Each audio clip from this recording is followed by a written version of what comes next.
amigos, a todos ustedes que siguen este espacio en el nombre del Padre, mi saludo muy cordial desde la parroquia María Auxiliadora de la Ermita. Estamos viviendo este tiempo de la Pascua. Tuvimos la oportunidad de prepararnos de la manera más conveniente posible para vivir este tiempo especialísimo. Sabemos que es el corazón del año litúrgico, el tiempo pascual. Esta cincuentena pascual constituye el tiempo litúrgico más importante, puesto que en él celebramos el acontecimiento central de la fe, el que le da pleno sentido a la fe cristiana, que es el acontecimiento de la resurrección. ¿Qué significa la Pascua para un cristiano? ¿Y cuál es concretamente el sentido más profundo que tiene el tiempo de la Pascua?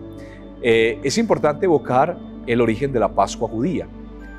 Los judíos celebran la Pascua. La Pascua fue instituida en la noche en que el pueblo sale libre de la esclavitud de Egipto, donde estuvo el pueblo durante 40 años. Instituyen la Pascua como un acontecimiento de dicha, de gloria, el paso de la esclavitud a la libertad. Y así Dios lo dispone cuando manda a los israelitas sacrificar el cordero pascual para conmemorar y para perpetuar aquel acontecimiento, la liberación del pueblo de la esclavitud de Egipto. Ahí tiene su origen la Pascua judía, y cada año los israelitas celebrarán solemnemente este acontecimiento, recordando cómo Dios con mano prodigiosa pudo sacar al pueblo libre de la esclavitud, cumpliendo la promesa que el Señor le había hecho al mismo pueblo.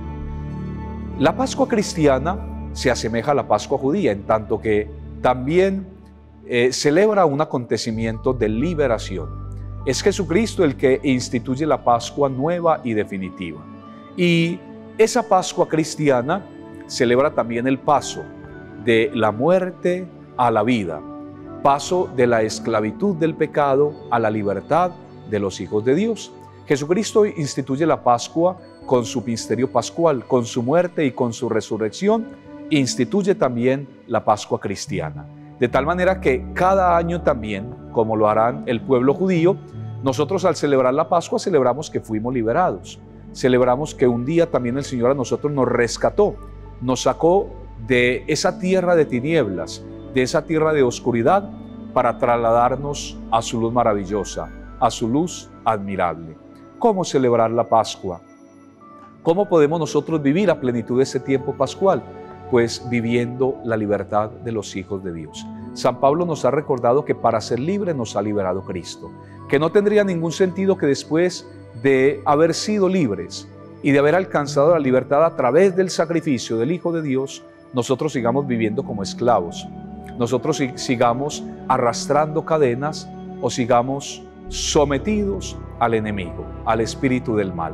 No es esa, no fue ese el deseo de Jesús al entregar la vida, que nosotros volviéramos a caer en la esclavitud y que nosotros siguiéramos, como decía, arrastrando cadenas. Nos libertó Cristo para que fuésemos libres, para que disfrutáramos de esa libertad, para que viviéramos en la libertad y para que en esa libertad nos santificáramos. Mis amigos, sigamos viviendo este tiempo de la Pascua. Es un tiempo maravilloso, es un tiempo extraordinario. Es pues tiempo para agradecer al Señor el regalo de la fe. Es tiempo para agradecer el gran acontecimiento de su entrega, de su misterio pascual. Es tiempo para que nosotros pasemos de una vida, de la vida antigua a una vida nueva, para que dejemos de ser esclavos para ser libres, para que seamos nuevas personas, para que como lo escribe el apóstol Pablo, nos despojemos de las obras de las tinieblas y nos revistamos con las armas de la luz. El Señor a todos les bendiga y gracias por su sintonía.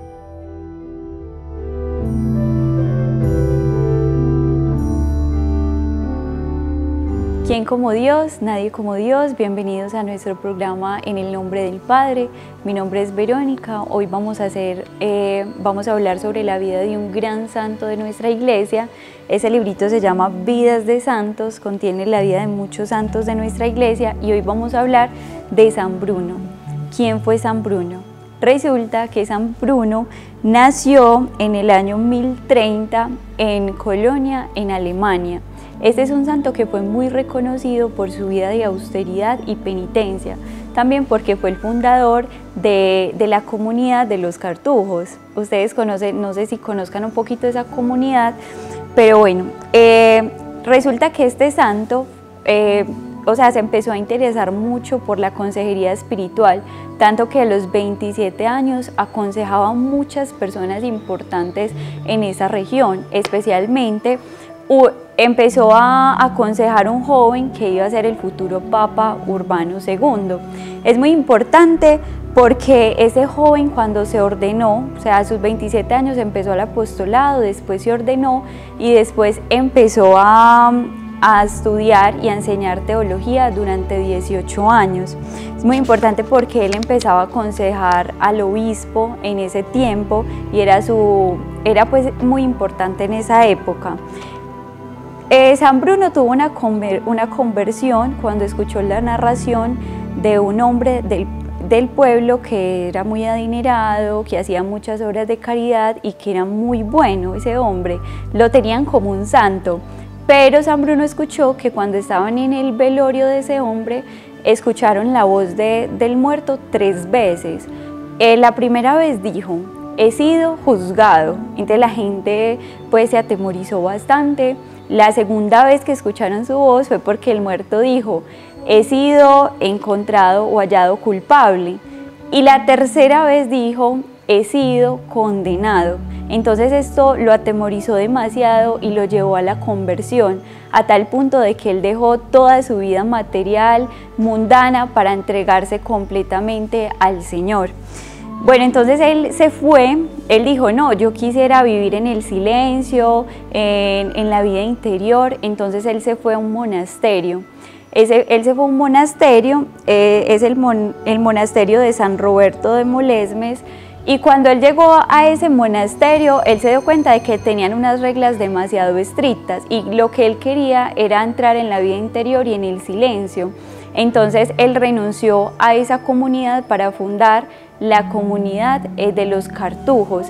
Es muy lindo porque antes de él pensar en una comunidad, el obispo de la ciudad donde él iba a fundar esa comunidad tuvo un sueño. El sueño era que él soñó que habían 3 estrellas que lo estaban guiando hacia un faro que iluminaba toda la ciudad. Entonces él no entendió ese sueño. El obispo es San Hugo, también un santo de la iglesia. Él tuvo ese sueño y no lo entendió. Cuando al tiempo llegó San Bruno con 6 compañeros a decirle que él quería fundar una comunidad.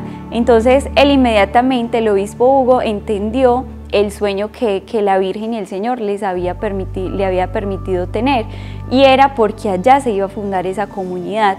Entonces, bueno, San Bruno y sus 6 compañeros fueron al lugar. La montaña se llamaba, o el lugar donde fueron a fundar se llamaba La Cartuja. Entonces por eso ellos se llaman los hermanos cartujos.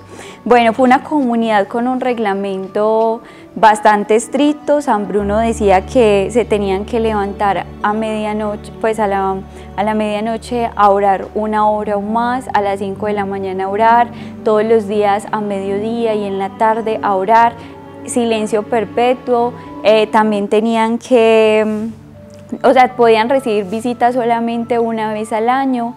Entonces, lo más importante era que ellos eran muy silenciosos. Esta comunidad se caracteriza por su penitencia, no beben ningún tipo de licor y también no comen carne. Esto fue una regla pues de San Bruno.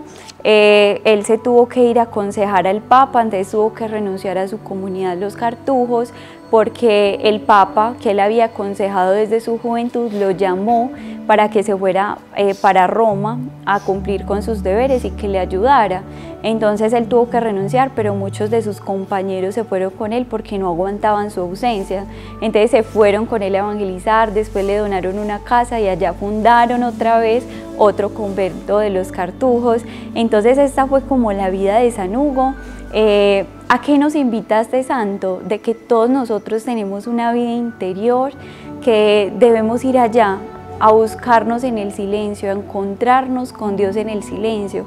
A veces queremos encontrar a Dios en muchas cosas, pero solamente en la austeridad, en las pequeñeces de nuestra vida, en nuestro interior, verdaderamente encontramos a Dios.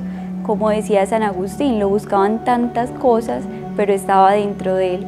Entonces, que así como San Hugo, nosotros podamos entrar en el silencio, en la austeridad y en la vida interior.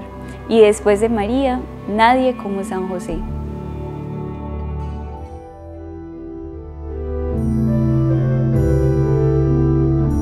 Un fraterno y cordial saludo de bienvenida a todos ustedes a este programa en el nombre del Padre.